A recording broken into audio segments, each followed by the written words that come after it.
Do you know what lifetimes are? Why Rust needs them? And how to use lifetime annotations without losing your mind? Rust is a systems programming language, and one of its goals is to guarantee memory safety without a garbage collector. And to do that, Rust needs to track who owns what, and for how long. Lifetimes are Rust's way of telling the compiler how long a reference is valid. Imagine this. You have a function that takes in a reference to a string and returns a reference to a string. How does Rust know that the return value isn't pointing to something that's already been dropped? That's where lifetimes come in. Let me show you this with a simple code example. Looks totally fine, right? But this code will not compile. Rust is going to throw an error. Missing lifetime specifier. Why? Because the compiler can't figure out how long that returned reference is valid for. It needs more information. It needs you to tell it, explicitly, how the lifetimes of str1, str2, and the return value relate to each other.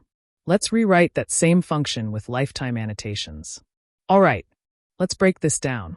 Here this, quote A, declares a lifetime parameter. Then we say both str1 and str2 are references that live at least as long as quote A, and the return value is also a reference that will be valid as long as quote A.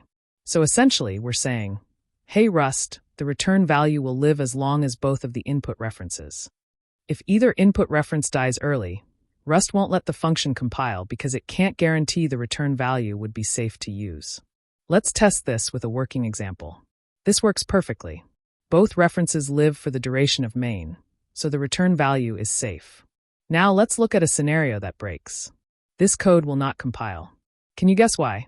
Because string 2 goes out of scope inside the inner block. So even though result may point to string 1, Rust can't be 100% sure it won't point to string 2, and that's enough for the compiler to reject it.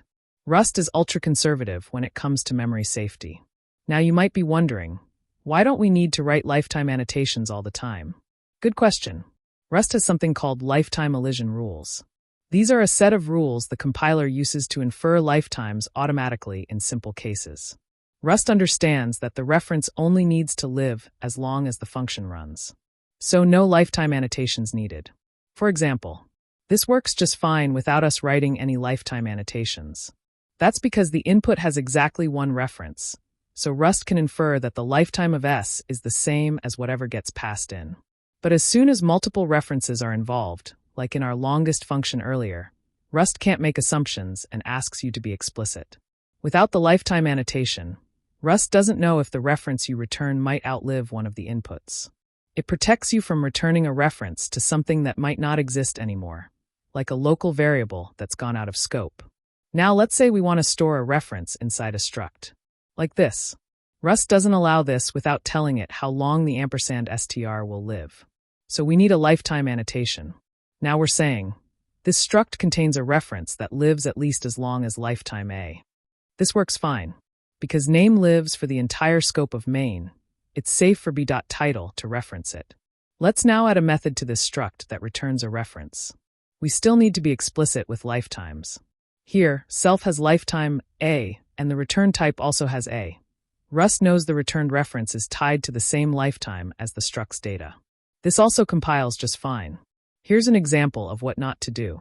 This will not compile and shouldn't because you're returning a reference to a local variable that will be dropped after the function ends. Let's say you have a function where the return reference could be from one of two different inputs. Here, we've annotated the lifetime of X with A and the lifetime of Y with B. This compiles because we're saying, we're returning something with lifetime, A, even though Y might have a different lifetime. If you mistakenly tried to return Y, the compiler would catch that, because B might be shorter than A. Imagine a config loader that stores string slices pointing into a larger config file buffer. This Rust code defines config struct that holds a string slice DB URL with a lifetime parameter, A, ensuring the config instance doesn't outlive the data it references. Next, we create a new method which, despite taking ampersand self, effectively acts as a parser. It takes a string slice config data, splits it by 2//, extracts the last part, and creates a new config instance with this extracted string slice. In main, a string URL is created. A config instance is initialized with a reference to URL, and then config.new is called to parse the existing DB URL and create a response config with the www.rust-lang.org part, which is then printed. You load a big config string once, then parse smaller references inside it. The lifetime annotation ensures those references are valid as long as the config string lives. Lifetimes are tricky at first, but once you understand that they're just telling the compiler, hey, these things must live this long, it becomes much easier. And always remember, lifetimes don't change how long something lives, they just describe it to the compiler.